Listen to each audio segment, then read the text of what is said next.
Okay, so it doesn't matter how old you are, it doesn't matter how good of a reader you are, this is to wire your brain for reading and spelling. And it's to show your brain how what we say, the speech sounds, map with what's on paper. They're the pictures of the speech sounds. So I'm just going to use this book, Just Shocking, Shocking from Andy Griffith. So Mrs. Corey and I, so we're both grown-ups, we can both read. We're going to be Speedy decoding buddies. So if Corey points, she's the one that says the word, and I'm the one who's going to do the coding. So the person who points says the word. You. Do. It. Again. Now, what I want you to make sure you do is you don't do it like phonics. Whatever. Because otherwise it's not going to sound like the word. What matters is the person who is coding. I already know that word, so I already know how I say it. I say it again. So I know that if I use my duck hands, I would go Four sounds. Let's just have a look at the board and see what would happen if I did this in lines. Again. Again. So think about the speech sounds. Now if you don't use SSP, what tends to happen when children are spelling if they use phonics is they might go like this. Because that is the limited amount of the code that they've been taught in their phonics program. And that's why we do this in SSP. It's fast mapping. It's showing the brain how our speech actually links with here. This word is not going to change. That is the word. That is the word in the dictionary. It's not going to change. And with the children we say this is what the speech sound king said. That's how he's going to spell it. So the brains have to map so they are aware of why. Otherwise they've got to try and memorise that as a whole word, and the brain can only memorise about 2,000 words.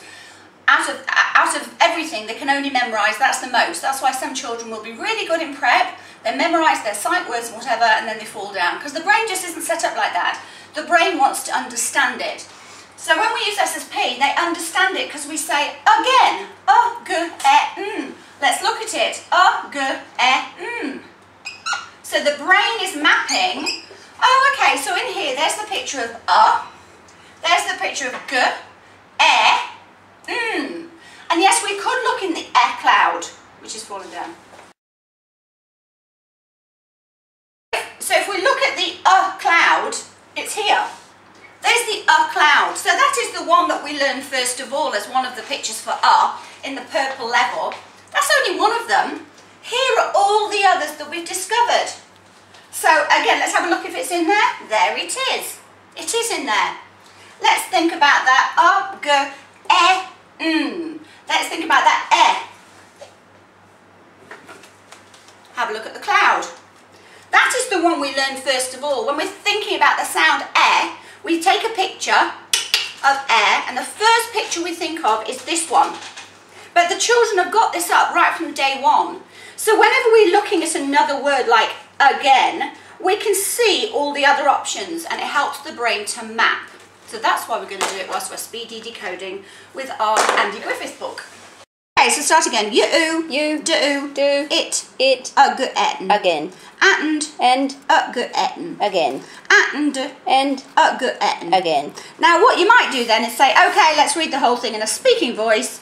You do it again, and again, and again. And that's when you talk to them about the fact that how I say it, if I'm talking, I'm not going to go, you do it again, and again, and again. You just don't. So we want our writer's voice. This is how I'm talking. It's talking on paper.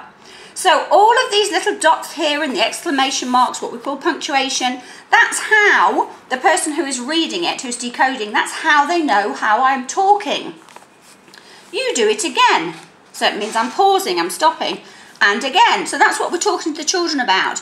We're actually talking about why all of these punctuation becomes meaningful and they become much, much better with their grammar and punctuation. Okay, let's do a swap over. So now I'm going to point. End. Okay,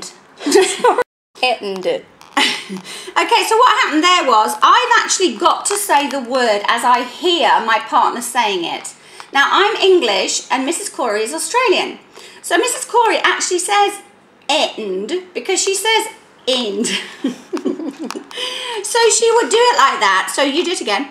End. So I might say end. I don't say it like that. And that also helps the brain because I understand how, just because somebody says it different than I do, this stays the same, but how I say it's different. You. You. Are. But out. About. To. Do. Do. It. Go etten. Again. What etten? When. You. Her app etten. Happen. To. Now, are you sure you say happen? Happen. Happen. Her app atten. Happen. To. To. Look. Look. Out. Out. The. What etten do. Window. So we might do it again. Now, just a little thing about the. We've just done it as one because it's easier. Think about the end of breathe. We kind of thought, well, it's like breathe as if that's the. But a lot of the children that use SSP will argue with us and say, no, it's the. And I think they're actually right. We were just doing it for ease, but the children that use SSP are real sticklers for, they like to get it right. So they like the because we do change it. So it's up to you. You can either do it as the or just do it as the. It's up to you. So then we would repeat it. So where was the beginning of the sentence? And you are about to do it again when you happen to look out of the window. And we're getting the children to speak with expression. So then on this bit... Oh, no. No. Oh, no. So there we're saying, well, how do we know that? Because there's an exclamation mark and we talk about that. Now, the person who's doing the decoding, especially if the person who's doing the decoding, especially if they're a really good reader, they might code it with expression. So they are not only looking ahead to see how to say the word, but they're also looking ahead to say how the expression to use. So let's see if Mrs. Corey can do it with the expression. You. See. Lisa. Lisa. Macney. The.